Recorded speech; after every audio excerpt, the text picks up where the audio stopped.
السلام عليكم ورحمة الله وبركاته. جرت وردبتي يا جلة ممكن كبجمو كم جرتان فيا كيسان يا لمن سانا من نجاس من جدا وراني بيا لا جرتني سوروني بيا كيس جرتني سوندي كيسان وبكم جرتني تناجيني كيس ناقا قوس من جدا كم جرتان مي رمضان مال فكاتا نبرة بريدة الحمد لله اسم برس بريدة كتاب دين كوا itti aansuni muwadha lulluqi fokan aftira waan salphaata tokko kamtu jenna kan jedhu qabadhe isin dhufeetin jira video namni martu hojjetee beeka garuu ani fi kiyya kan hojjedhe isinitti agarsiisu barbaadeeti.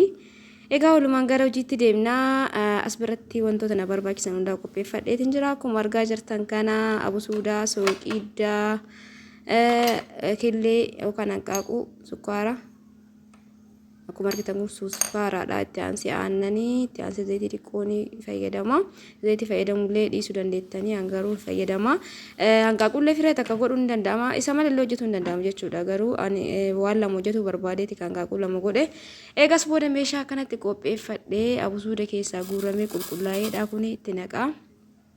Egaa abusuuda itti godhullee baattan rakkoon qabu garuu walaa natti hin tolu daabboollee ta'e wanta akkanaa kanneen yeroo hojjedhu abusuuda itti godhe baay'ee natti tola. Itti aansee mootuu suuqidda hangana barbaachisutti godhadha.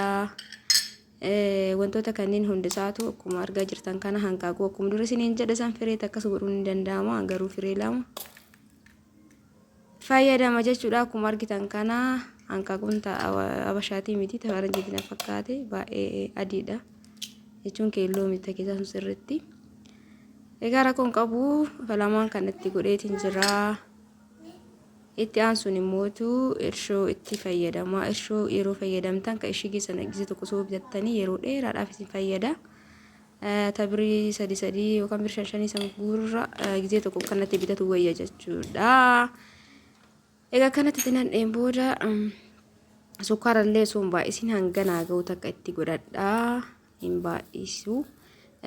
Isa qofa osoo hin taane amma yeroo ammaa kana sooma keessa waan ta'eef ofisii gisee hojjennu yeroo hojjennu wanti kamuu sooma keessa waan nama ga'u namatti hin fakkaatu garuu mootu hin hafa jechuudha. Akkas gochuurra diqqoo malakkiimatti hojjetu wayyaa yeroo tokko tokko akkasumatti fakkaata. Itti aansee aannan itti godhaatiin jira. Aannan illee waanuma mana jiruuf itti godhee dirqama miti jechuudha. Wanta namatti godhe kunniin walakkaatti godhuu danda'ama. Egaa kana godheen booda hanqaaquun namatti ni jedha sirriitti waliin dhahamee keessaa baduu qaba keelloon kun jechuudha. Sirriitti qabna yookaan immoo dansaanti lixirratti yeroo mul'atu namatti hin tolu. Haala kanaan sirriitti erginee yookaan kurree wal fudhachuu qaba. Egaa kana godheen booda egaa ramadaanni maal fakkaatamee isin bira dalagaan akkamii isiniin jedha. Hundi keessanuu bakkuma jirtanitti dalagaa keessan irratti jabaadha isiniin jedha obboleeyyan kiyya.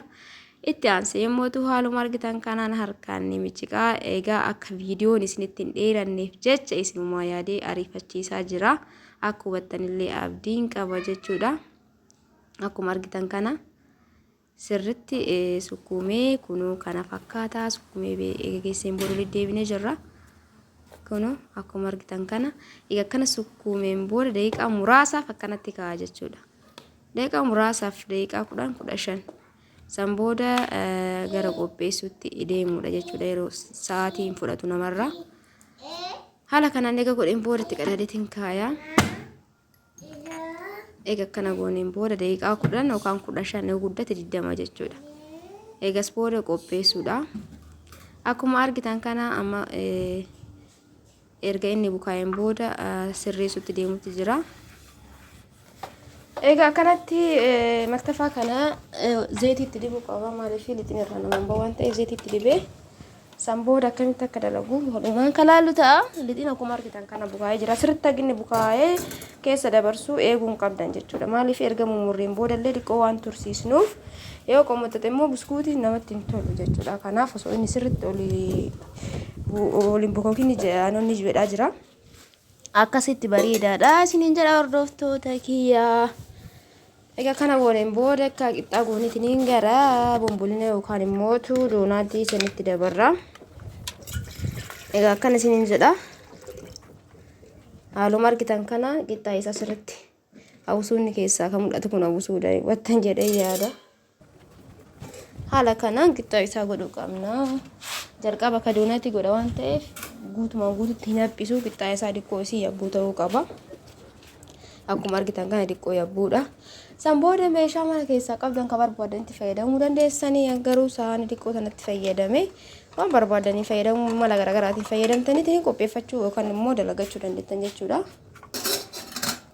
Haala kanaan godhee hundi isaatu haala kanaan mummuraa akkuma argitan kanatti hundi isaatu kun bifa kanaan erga mummureen booda kana irraa baasaa booda mummurtanii kuukisitti dabaltan jechuudha. Itti aansee immoo kidaanii haayilaandii kanaan fayyadamee yoo barbaadan garaa isii gaggaragalchitanii olii gad akkana goggootan ni ta'a. Garuu haala kanaan keessa tanallee onni isii barbaadeeti ijoolleen ni barbaaddi akkana godhu barbaadeeti jechuudha. Haaluma salphaa ta'ee kunuu dirqama qaxximooca yookaan immoo boca doonaati kana baasu bituu namarraa hin eegamu.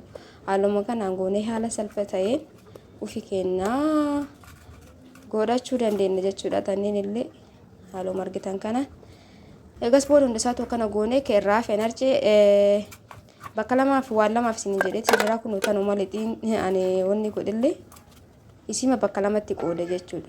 Akkuma argitan kana walakkaa isaa doonatii godha, walakkaa isaa mootu kuukisii godha jechuudha.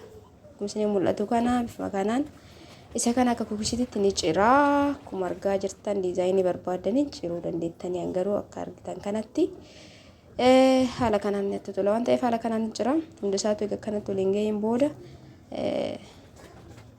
gara xabbasuutti deemna jechuudha. Haala kanaan godhe hundi isaatu erga mureen booda asuma irratti dhiise. Kanallee asuma irra dhiisaa kaanillee tirimarra dhiisee diqqoo isii daqiiqaa haga kasala qabsiisu ni tursiisa jechuudha. Eegas booda kasala diqqeessinu malee hedduutu akka nama galgala gizee mudannu kasala sirriitti yoo goone nama jalaa wanni godha xalxal godha. Ibidda tasgabbaa'ee mulumallee duwwaa osoo hin taane tasgabbaa'ee irratti bareeda ta'e wanni jedha jechuudha. Akkuma argitan kan amma yoo ibiddi jala baay'atee kun akkuma argitan kanatti mandaja irratti doonaati itti godha dursaa ibiddi xiqqootti baay'atee maxxabashaan bal'aa waan ta'eef zayitiin irra waliin dabarre jechuudha. Akkuma mana jirutti dalaga waan ta'eef haala kanaan goonee hundi isaatu haaluma kanaan xabbasna. Egaa viidiyoon isinitti dheerata jedheetti anillee mootu sa'aatiin walitti namaan dhufu galgala waan hojjetan dhiisanii viidiyoo raabuun hedduu takka ulfaata jechuudha. Haaluma kanaan hundi isaatu bifuma kanaan xabbasneetiin hin geeffannaa kuukisiillee isallee jechuudha. Hin baay'isneeni diqqoo isiniin jedhee maaliif lafatti bada waan ta'eef hin baay'isne baay'ee hojjetanii guddaa hojjetanii xiqqaa hojjetanii bifuma kanaan haala salphaa ta'een doonatillee manuma keenya keessatti hojjetuu ni dandeenya. Isiniin jedha hordoftoota kiyyaa lulluutii gaarii isin haa ta'u.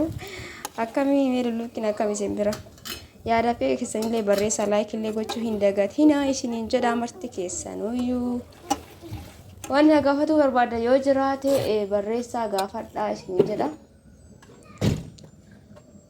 Haaluma kanaan kunoo bifa salphaa ta'een dalagamee geeffamee jira. Kunoo kana fakkaataa hin baay'isne isiniin jedhee buskuutilleen kun doonaatiidha. Itti aansee kunoo buskuutiin kun ni jira. Isallee haaluma kanaan akkuma murame jira.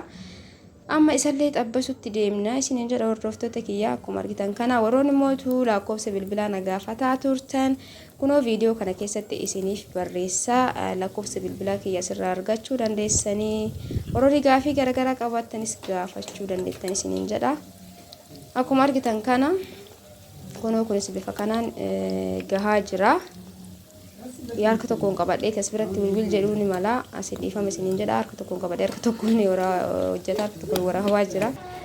Egaa geeffameen booda kunoo kana fakkaataa kuukisii hedduu akka namatti toludha. Egaa viidiyoon kiyya kanarraa kana fakkaataa viidiyoo biraatti nutti deebina hangasitti horaa bulaa baay'ee nagaa naata.